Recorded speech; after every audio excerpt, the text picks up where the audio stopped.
عالمی شخصیت ہے مولا امام حسین علیہ السلام، بلکہ یوں کہیں کہ ایک مشترکہ سرمایہ ہے۔ آج اگر تمام انسانوں کو اکٹھا کرنے والی شخصیت ہے تو اسے حسین کہتے ہیں۔ نہ صرف یہ کہ امام حسین علیہ السلام انسانوں کو ایک ہی پلیٹ فارم پر مسلمانوں کو بلکہ تمام انسانوں کو یکجا کرنے کا ایک واحد اور مؤثر ذریعہ ہے۔ جیسا کہ عنوان سے بھی ظاہر ہے کہ امام حسین سرچشمہ ہدایت ہے۔ ایک پڑھ لکھ اجتماع ہے، اسی وجہ سے میں کچھ معروضات آپ کی خدمت میں اس حوالے سے عرض کروں گا کہ ہم الحمدللہ ایک مسلمان ہونے کے ناطے سے قرآن مجید کو وحی الہی کی نگاہ سے دیکھتے ہیں، جس کو اللہ نے ہمارے پیارے نبی محمد مصطفیٰ صلی اللہ علیہ وآلہ کے قلب مقدس پر نازل کیا، اور ایک ایسی کتاب ہے لا ریب فیہ جس میں کوئی شک اور شبہ کی گنجائش نہیں ہے۔ اور دوسری بات یہ ہے کہ تمام مسلمان متفق ہے اس بات پر کہ قرآن میں کوئی تحریف نہیں ہے۔ یہ اور بات ہے کہ کچھ نادان سوشل میڈیا میں اس حوالے سے ایک دوسرے پر افتراء اور تہمتیں لگاتے ہیں کہ فلان فرقہ اور فلان مذہب تحریف کا قائل ہے، لیکن الحمدللہ جہاں میری وہ ریسرچ ہے، کوئی مسلمان طبقہ، کوئی مذہبی جو مسلمان اپنے آپ کو کہتے ہیں وہ تحریف کا قائل نہیں، ورنہ وہ مسلمان ہی نہیں رہتا ہے جو تحریف کا قائل ہو۔ اس کے اپنے دلائل ہے علماء کے پاس، وہ اپنی جگہ پر محفوظ۔ تو سب سے پہلی بات یہ کہ قرآن لا ریب فیہ جس میں کوئی شک اور شبہ کی گنجائش نہیں ہے۔ دوسری بات یہ ہے کہ قرآن تحریف سے بالاتر ہے، دیگر جو آسمانی کتابیں کوئی بھی کتاب تحریف سے بچ نہیں سکتی ہے، تحریف کا شکار ہو چکا ہے۔ مثلا انجیل ہے، زبور ہے، یا موجودہ تورات ہے، جتنے بھی آسمانی کتابیں ہیں وہ تحریف سے محفوظ نہیں ہے سوائے قرآن مجید کے۔ اور اللہ قرآن مجید میں اس حوالے سے ارشاد بھی فرماتے ہیں کہ ہم نے اس ذکر کو خود ہی نازل کیا اور اس کی حفاظت کرنے والے ہم خود ہی ہیں۔ اگرچہ لاکھوں کوشش کی گئی کہ قرآن میں مغالطہ، غلطیاں اور کچھ آیات کو قرآن سے نکالنے کی کوشش کرنے والے مسلمانوں میں سے کچھ لوگ نکل آئے، لیکن وہ بھی ذلیل و خوار ہو گئے۔ سب سے پہلی بات یہ ہے کہ قرآن مشکوک نہیں ہے، دوسری بات یہ ہے کہ قرآن تحریف سے بالاتر ہے، اور تیسری بات یہ ہے کہ قرآن مجید کو ہم صرف محض ایک علمی کتاب کے نام پر نہیں پہچانتے، کیونکہ یہ صرف ایک علمی کتاب ہے جو صرف ایک علمی حل کے تک محدود ہو۔ مثلا ابو علی سینا نے جو کتابیں لکھی ہے فلسفے اور طب کے حوالے سے، وہ ایک مخصوص طبقے کے ساتھ محدود ہے۔ مولا صدرہ نے جو کتاب لکھی ہے اسفار اربع، وہ صرف فیلسوفوں کے اس حلقے تک ہی محدود ہے۔ فقہ میں جتنی کتابیں ہیں وہ فقہا ہی تک محدود ہے۔ الغرض فزکس، کیمسٹری، جتنے بھی علوم ہے اس دنیا میں وہ کسی حلقے تک محدود ہے۔ واحد قرآن مجید ہے جس کو ہم قرآن علم ہی کتاب علم ہی بلکہ کتاب ہدایت کے عنوان پر تمام انسانوں کے لیے اللہ نے ہادی بنا کر بھیجا ہے، یعنی ہر حلقے کے لیے یہ عنوان ہدایت ہے۔ تو لفظ ہدایت ایک عمومی مفہوم ہے جس میں علم، جس میں تربیت، جس میں بصیرت اور تمام آفاقی مفاہیم چھپے ہوئے ہیں۔ اسی وجہ سے اللہ رب العزت نے قرآن کو ہدی للناس کہا ہے، اگرچہ ہدی للمتقین بھی ہے، لیکن سب سے پہلے قرآن جو ہے پورے انسانوں کے لیے آیا ہے، تمام انسانوں کے لیے۔ یہ جو ہدی للمتقین ہے یہ قابلیت کی بنیاد پر ہے، یعنی اگر کوئی اس سے فائدہ اٹھانا چاہے، ہدایت لینا چاہے تو اس کے لیے تقوی شرط ہے، ورنہ قرآن سارے انسانوں کے لیے ہدایت ہے۔ قرآن میں کوئی بخل نہیں ہے کہ میں صرف مسلمانوں کے ہے، بلکہ پورے انسانوں کے لیے وہ رستہ دکھاتا ہے۔ من الظلمات الی النور، تاریکیوں سے انسانوں کو نکالتا ہے اور نور سے ان کو آشنا کرا دیتا ہے۔ یہ قرآن کا ویژن ہے اور یہی نبی کریم کا بھی ویژن تھا اور اس پر نبی کریم کاربند تھے۔ تو تیسرا نقطہ جو میں نے بیان کیا وہ یہ کہ قرآن کتاب ہدایت ہے، اور کیسی کتاب ہدایت ہے جس میں شک بھی نہیں ہے اور تحریف سے بھی بالاتر ہے۔ ممکن ہے بعض اوقات بولنے والا ہدایت کے لہجے میں بول رہا ہے لیکن وہ شاید گمراہی پھیلا رہا ہے، شاید اس کے سینٹینسز میں ایسے جملے آپ کو آ جائے کہ وہ بجائے اس کے کہ امت کی ہدایت کرے ان کو گمراہی کی طرف لے جائے۔ حتی احادیث کے لیے بھی معیار قرآن مجید کو رکھا گیا ہے۔ ہماری فقہ میں ہمارے علماء علم کلام یہی بیان فرماتے ہیں کہ اگر حدیث کو دیکھنا ہے صحت اور ثبوت کے حوالے سے یہ حدیث ضعیف ہے یہ حدیث صحیح ہے تو اس کے لیے معیار قرآن مجید ہے۔ اس لیے کہ بہت سے لوگ ہیں انہوں نے جعلی احادیث اور اسرائیلیات داخل کر دیا اسلام میں، تو اس کے لیے معیار قرآن مجید کو قرار دیا گیا ہے۔ اگر وہ حدیث قرآن کے موافق ہے اس کو قبول کر لو، اگر وہ حدیث قرآن کے مخالف ہے فَاسْرِبُوهَا عَلَى الْجِدَارِ، روایت ہے کہ ایسے حدیث کو دیوار پہ دے مارو، یہ قابل عمل نہیں ہے، یہ جھوٹی حدیث ہے۔ اس لیے کہ نبی کریم اور اطہار صلوات اللہ علیہ اجمعین وہ قرآن کے خلاف بول نہیں سکتے۔ امام باقر علیہ السلام سے کسی نے پوچھا تو مولا نے فرمایا جو بھی میں بیان کر رہا ہوں اس کا ایڈریس اور اس کا ریفرنس اگر مجھ سے پوچھے تو میں قرآن میں آپ کو بتاؤں گا۔ یعنی اصل منبع جو ہے پورے مسلمانوں کے لیے وہ قرآن مجید ہے۔ تو آئے قرآن مجید میں ہم دیکھتے ہیں ہدایت کے حوالے سے کہ جو قرآن کتاب ہدایت ہے یہ کس حوالے سے ہے۔ خود ہدایت دو اس کے معنی کی جاتے علماء کرام، ایک ہے اراحۃ طریق اور ایک ہے ایصالہ الی المطلوب۔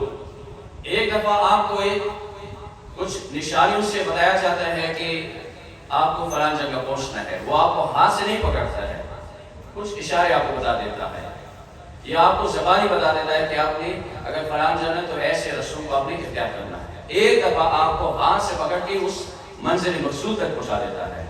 تو پہلی ہدایت کو ارادہ و طریق کہا جاتا ہے، دوسری جب آپ کو ہاتھ سے پکڑ کے اس منزل مقصود تک آپ کو اگر پہنچا دینے والی ہدایت ہے تو اس کو ایصال الی المطلوب کہا جاتا ہے، یعنی آپ کو ہاتھ سے پکڑتا ہے۔ قرآن دونوں کی طرف اشارہ کر رہا ہے، ارادہ و طریق بھی اور ایصالہ الی المطلوب بھی۔ ارادہ و طریق یہ کہ آپ کو ہدایت کی تمام نشانیاں اللہ بیان فرمائے، مثلا 7 آسمانوں کی طرف نگاہ کرنا، زمینوں کی طرف نگاہ کرنا، یہ کائنات کو دیکھنا، انسانوں کو اور اللہ کی تمام فرشتوں کو دیکھنا، یہ بھی ہدایت کا ذریعہ ہے۔ یعنی قرآن مجید میں آسمان ان کی جو خلقت ہے، زمینوں کی خلقت، لیل و نہار، انسانوں کی خلقت، نباتات، جمادات، حیوانات، یہ تمام اللہ کے ہدایت کی کرشمے ہیں۔ اور اس حوالے سے اللہ رب العزت کے ارشاد بھی ہے اِنَّا عَلَيْنَا لَلْهُدَىٰ، ہدایت میرے اوپر واجب ہے۔ یعنی اللہ خود اپنے اوپر واجب کر رہا ہے کہ میں انسانوں کو مِنَ الظُّلُمَاتِ إِلَى النُّورِ، تاریکیوں سے نکالوں گا اور نور کی طرف لے کر آؤں گا۔ اللہ نور السماوات والارض، جب امام معصوم سے یہ سوال کیا گیا کہ اللہ 7 آسمانوں کا نور ہے اور 7 زمینوں کا، تو اس سے کیا مراد ہے؟ تو امام معصوم نے فرمایا کہ اللہ 7 آسمانوں کا بھی ہدایت کرنے والا اور 7 زمینوں کا بھی ہادی ہے۔ تو یہ دیکھیں اللہ رب العزت نے ہدایت کو بے عنوان نظام پیش کیا ہے اور اپنے اوپر یہ واجب قرار دیا ہے کہ انسانوں کی ہدایت اور ان کو ظلمات سے نکالنا، تاریکیوں سے نکالنا، شکوک سے نکالنا، وسوسوں سے نکالنا، شبہات سے نکالنا اور نور کی طرف لانا، یہ میرے اوپر واجب ہے۔ اور اس ہدایت کو اللہ رب العزت نے انبیاء اور اولیاء اور اطہار علیہ السلام کے ذریعے سے تکمیل تک پہنچایا۔ آپ اگر انبیاء کی تاریخ کو اگر پڑھ لیں، انہوں نے ہدایت کے لیے کتنے صعوبتیں جھیل لی ہے اور کتنے مشکلات انہوں نے سہ لی ہے، یہاں تک کہ اگر پتھر کھا گئی تو ہمارے انبیاء نے، اگر ان کو ساحر کہا گیا، اگر مجنون کہا گیا، اگر ان کو جلا وطن کر دیا گیا، وہ تو انبیاء کرام علیہ السلام ہے۔ وہ صرف ہدایت کی خاطر، وہ صرف اس لیے کہ لوگوں کو ظلمات کے نشانے بھی بتائے اور نور کے نشانے بھی بتائے. یہ تمام انبیاء کا مشن تھا اور اس رستے میں انہیں تمام ہدایت کے جو ذرائع اور وسائلوں کو استعمال کیا باللسان و بالید و بالقلب. چاہے وہ زبان کے ذریعے سے ہو, چاہے وہ قلب کے ذریعے سے ہو, چاہے وہ ہاتھ کے ذریعے سے, حتیٰ جہاد کرنا ہے, بعض اوقات دفاع کرنا ہے, وہ بھی ہدایت کے ذریعے انہوں نے استعمال کیا ہے. سب سے زیادہ تفصیل جو قرآن مجید میں ہدایت کے حوالے سے انبیاء میں جس کا نام آیا وہ حضرت موسیٰ علیہ السلام ہے. آپ دیکھیں اس نے اپنی امت کو ہدایت لانے کے لیے کتنی زیادہ صعوبتوں کو برداشت کیا. سب سے پہلے اس کی جو پیدائش ہے وہ کتنی سخت مشکلات اور کٹھن مراحل سے گزری ہے. ایک موسیٰ کو قتل کرنے کے لیے سینکڑوں بچوں کو فرعون نے ذبح کیا. یذبحون قرآن میں ہے کہ انہوں نے بچوں کو مسلسل وہ ذبح کرتا رہا کہ ان میں سے ایک موسیٰ آنے والا ہے. وَيَسْتَحْيُونَ نِسَاءَكُمْ, اور عورتوں کو کنیز بنا کر, لیکن فانوس بن کے جس کی حفاظت ہوا کرے وہ شمع کیا بوجھے جسے روشن ادا کرے. اسی موسیٰ علیہ السلام کو اللہ نے فرعون کے دربار میں ہی پالا اور وہی حضرت موسیٰ علیہ السلام فرعون کی نابودی کا سبب بھی بن گئے. لیکن امت کے خاطر اس نے کیا کچھ نہیں کیا, حتیٰ وہ مصر سے جلا وطن اور مدائن کی طرف چلے گئے. 10 سال تقریباً وہاں رہے اور حضرت شعیب علیہ السلام کے پاس, اور واپسی پر دوبارہ اس کو وہی ہدایت کا ذمہ دوبارہ سونپا گیا اور کہا گیا آپ اور ہارون مل کر فرعون کے پاس جاؤ اور انہیں ہدایت کرو اور نرم لہجے میں وَقُولَا لَهُ قَوْلًا لَيِّنًا. ٹھیک ہے وہ فرعون ہے, اس میں فرعونیت ہے, اس میں تکبر ہے, لیکن آپ دونوں کا ذمہ ہدایت ہے. آپ دربار میں جاؤ, دونوں کو ہدایت, آپ دونوں مل کر فرعون کو ایک نرم لہجے میں ہدایت کی تمام وسائل کے ساتھ ان کو راہ راست پلاؤ. ان کو یہ کہو کہ ظلمات ہے, آپ ظلمات کے اندر رہ رہے ہو. اسی فرعون کے دربار میں ڈٹ کر اس نے بولا, اور ٹھیک ہے قولاً لینا, ایک نرم لہجے میں. تو بہرحال یہ آپ لوگوں پر ڈیپینڈ کرتا ہے کہ اس حوالے سے آپ یہ سہمت کر لیں کہ انبیاء کی جو تاریخ ہے ہدایت کے حوالے سے جو انہوں نے اس دکھی انسانیت کے لیے اور جو پیس رہی تھی ظلم میں, جہالت میں, بربریت میں, انبیاء نے کس قدر کوشش کی ہے. بعض اوقات ہمارے مسلمانوں میں بعض ہلکے ارباب ہے وہ ہیومینٹی اور اسلام کو الگ الگ نگاہوں سے دیکھتے ہیں. اگر میں کہوں انسانیت انبیاء کے گھروں سے نکلا ہے, انسانیت اگر ہمیں سکھائے تو وہ انبیاء اور اسلام نے ہمیں سکھایا ہے. یہ ہو ہی نہیں سکتا کہ ہیومینٹی الگ ہو اور اسلام الگ ہو. انسانیت کا دفاع اگر کیا تو انبیاء نے کیا ہے, ائمہ اطہار علیہ السلام نے کیا ہے, اور اگر ڈائریکشن دیا ہے وہ قرآن مجید اور انبیاء نے بھی دیا ہے. اس وجہ سے پہلی میں ایک گزارش یہ کروں گا کہ ان دو مخلوق کو الگ الگ نگاہ سے نہیں دیکھیں. انسانیت وہی اسلام کے متن سے نکلا ہے, انسانوں کا دفاع کرنا. اب ہر جابر حاکم سے, ہر ڈکٹیٹر سے نجات دلانے کے لیے انبیاء کا جو سٹرگل ہے وہ قرآن نے بیان فرمایا. لا ریب فیہ, چونکہ قرآن میں شک نہیں ہے. جب شک نہیں ہے تو انبیاء کا یہ سٹرگل غیر مشکوک ہے, اس کو یقین کے نگاہ سے دیکھنا چاہیے کہ انہوں نے سٹرگل کیا ہے ہر ظالم سے نجات دلانے کے لیے انسان کو. یہ تمام انبیاء کا مشن تھا. اب دیکھیں حضرت یحییٰ علیہ السلام آرے سے کاٹا گیا. حضرت نوح علیہ السلام صبح سے لے کر رات تک اس کو پتھر مارے جاتے تھے, اور ہمارے پیارے نبی مکرم محمد مصطفیٰ صلی اللہ علیہ وآلہ اس کو پتھر بھی مارے جاتے تھے, اور وہ بچوں کے ہاتھوں سے.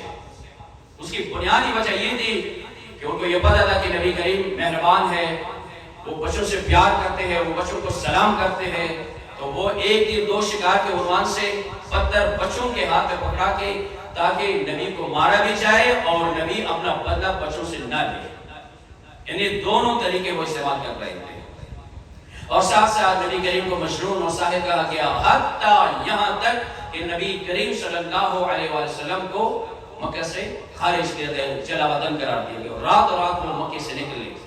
یہ کیوں؟ اس لیے کہ انسانوں کو نجات دلائے, طبقاتی نظام سے انسانوں کو نجات دلائے. ابو جہل کے جہالت سے اور ابو لہب کی لہبیت سے, ابو سفیان سفیانیت سے, اتکی ہوئی انسانیت کو، ان مظلوموں کو نجات دلائے اور ان کو علم اور تربیت اور راہ راست دکھائے.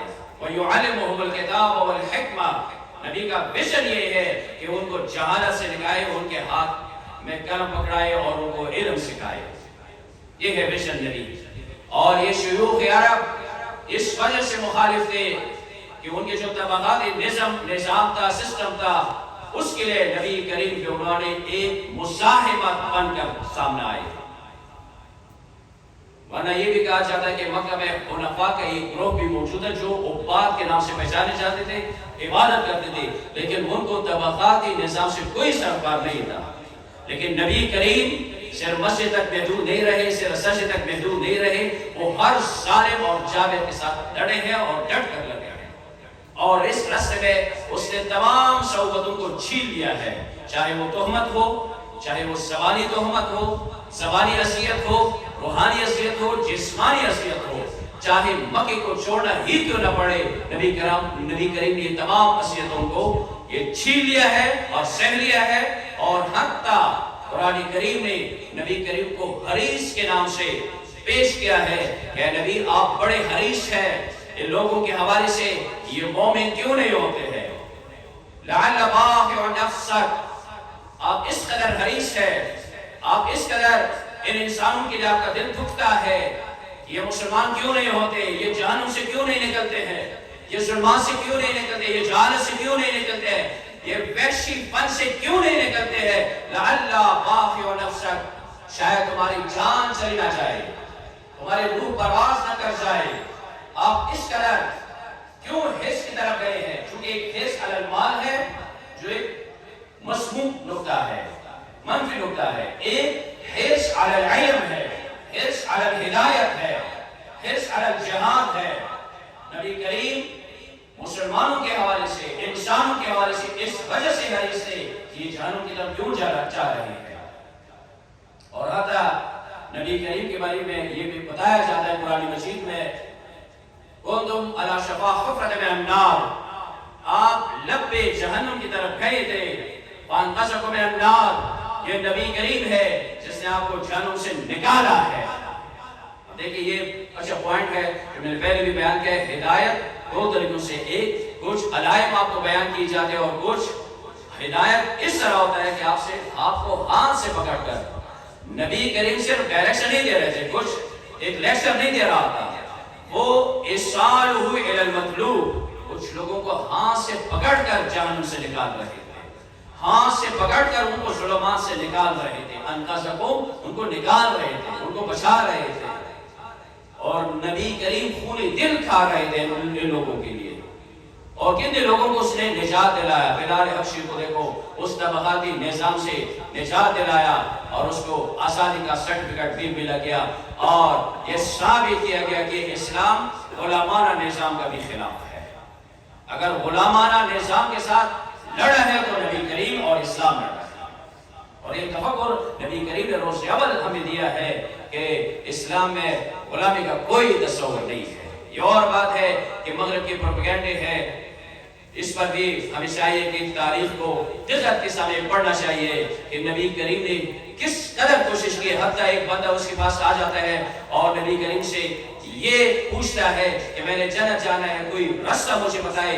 نبی کریم نے کہا ایک غلام کو آزاد کرو، آپ پر اللہ کی طرف سے جنت واجب ہے. یعنی وہ روزیول سے اس سسٹم کے ساتھ لڑ رہا تھا، اس غلامانہ نظام کے ساتھ لڑ رہا تھا. اب اس کی ایک اور تفسیر بھی ہو سکتی ہے، وہ یہ ہے کہ ایک دفعہ جسمانی طور پر کسی کو آزاد کیا جائے. بلال جسمانی طور پر غلام تھا لیکن فکری طور پر غلام نہیں تھا. اس کو مارا گیا، پیٹا گیا، لیکن پھر بھی کہہ رہا تھا احد احد اللہ احد، اللہ ایک ہے، میں بت پرست نہیں ہوں. اس کو گرم ریتوں پہ لٹایا گیا لیکن اس کا فکر آزاد، اس کی سوچ آزاد. صرف جسمانی طور پر وہ غلام تھا. بعض اوقات ہو سکتا ہے کہ انسان جسمانی طور پر آزاد ہو لیکن وہ فکری طور پر غلام ہو. نبی کریم چاہتا ہے کہ جس طرح جسمانی غلامانی درست نہیں، اس طرح فکر کے طور پر بھی آپ کو آزاد ہونا چاہیے، آپ کو کسی کا غلام نہیں ہونا چاہیے. اور اس ویژن کو بھی نبی کریم نے پیش کر دیا کہ ہمیں آزادی افکار بھی ملنی چاہیے، فکر میں آزادی ہونی چاہیے. آپ آزادانہ فکر کرو اللہ کے حوالے سے، کائنات کے حوالے سے، آپ کسی کے غلام نہیں ہے. تو بہرحال یہ جو ہدایت کا سلسلہ ہے، ہدایت کا جو نظام ہے، نبی کریم نے دونوں طریقوں سے پیش کیا. اراد و طریق علائم بھی پیش کر دی اور ساتھ ساتھ سٹرگل بھی کیا ہے، میدان میں کود بھی پڑا ہے. آج اگر نبی کی جو ویژن ہے، اس کا جو رسہ ہے، اگر اس کو بھی اپنانا ہے تو صرف لٹریچر تک نہیں ہو سکتا ہے، صرف سپیچز تک نہیں ہو سکتا ہے، صرف ایک مقالہ لکھ کر ہم یہ احسان نہیں جتلا سکتے اسلام پہ کہ میں نے اسلام کے لیے کچھ کیا ہے. اس رستے میں تمام صعوبتوں کو جھیلنے کا نام نظام ہدایت ہے. اس رستے میں آپ کو گالے بھی پڑ جائیں گے، آپ کو اپنے علاقے سے بھی بدل بھی کیا جا سکتا ہے، کوئی بات نہیں ہے. جیسا کہ مولا امیر المومنین کا ارشاد ہے، بعض اوقات اپنی جان بچانے کے لیے مال لٹانا پڑتا ہے، لیکن بعض اوقات اگر اسلام خطرے میں تو اپنی جان سے بھی ہاتھ دھونا پڑتا ہے. یہ بھی ہے. بعض اوقات یہ ہوتا ہے کہ ہمیں اپنی جان بہت پیاری ہوتی ہے، نہیں، سب سے پیارا ہم نے اسلام ہے اور قرآن ہے اور نظام توحید ہے اور نظام ہدایت ہے. اس رستے میں بعض اوقات بعض حضرات میں دیکھتا ہوں، بعض اوقات وہ ایک معمولی کامنٹ سے بھی ڈرتے ہیں کہ میرے خلاف کامنٹ ہو گیا ہے، ایک پوسٹ سے بھی ڈرتے ہیں. اگر یہ خوف ہمارے اندر موجود ہے تو سمجھو کہ ہم نبی کریم سے بہت دور ہے، ہم اسلام سے بہت دور ہے. اب جس دور میں ہم رہ رہے ہیں، تمام ثقافتی الغاز صرف اور صرف اسلام کی خاطر ہے، اس لیے کہ وہ دیکھ رہے ہیں کہ اسلام ایک لاجک والا دین ہے، محبت والا دین ہے، علم والا دین ہے اور بڑی تیزی سے پھیل رہا ہے یورپ اور امریکہ میں. اور اس کو روکنے کے لیے تمام میڈیا اور تمام شیطانی طاقتیں اکٹھے ہو گئے ہیں. اور بدبختی سے ہمارے مسلمانوں سے بھی انہوں نے افراد کو چن لیا ہے اور وہ بھی گاہ و بگاہے مختلف طریقوں سے اسلام کے خلاف اپنے وہ بیانات دے رہے ہیں. اس وقت ہمارے اوپر جو بڑی مسئولیت ہے وہ اسلام کا دفاع اور قرآن اور نظام ہدایت سے دفاع ہے. اور نبی کریم نے واضح الفاظ میں فرمایا ہے کہ کلکم مسئول، آپ سب مسئول ہیں. بعض اوقات کہتے ہیں یہ مولانا صاحب کا ذمہ ہے، کسی اسکالر کا ذمہ ہے، کسی پروفیسر کا ذمہ ہے، کسی مرد کا ذمہ ہے. نہیں، کلکم مسئول، ہر شخص مسئول ہے اسلام کے حوالے سے، قرآن کے حوالے سے، دین کے حوالے سے اور اسلامک ویلیوز کے حوالے سے. یہ دفاع ہمارے اوپر واجب ہے اور یہ نظام ہدایت سے ہر حوالے سے دفاع کرنا یہ حق اگر ہمیں سمجھایا ہے تو امام عالی مقام مولا ابا عبداللہ امام حسین علیہ السلام نے ہمیں سمجھایا ہے اور کر کے دکھایا ہے.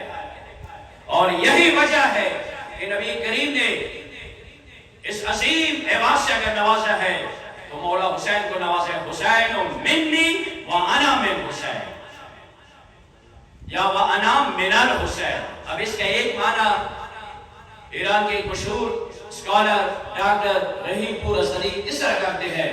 یہ جو کہا ہے حسین منی وانا من الحسین، اس کا ایک معنی یہ ہے کہ میرا ویژن اور حسین کا ویژن ایک ہے. میرا سٹرگل اور حسین کا سٹرگل ایک تھا. جو کچھ میں نے کیا میرے بات وہ حسین کر کے دکھائے گا. اور آج اگر کوئی مسلمان امام حسین پر خروج کے حوالے سے اور ظالم کے خلاف بولنے کے حوالے سے اعتراض کر رہا ہے تو حقیقت میں وہ جانب مصطفیٰ پہ اعتراض کر رہا ہے، وہ کلام نبی پہ اعتراض کر رہا ہے. اس لیے کہ قرآن نے خروج پر زور دیا ہے. وہ کیا ہے؟ کنتم خیر امت، سب سے بہترین امت وہ امت مصطفیٰ ہے. اب یہ سوال بھی اٹھ سکتا ہے، پہلے امتیں بھی یہ سوال اٹھا سکتی ہے کہ یہ نبی کی امت سب سے افضل کیوں ہے؟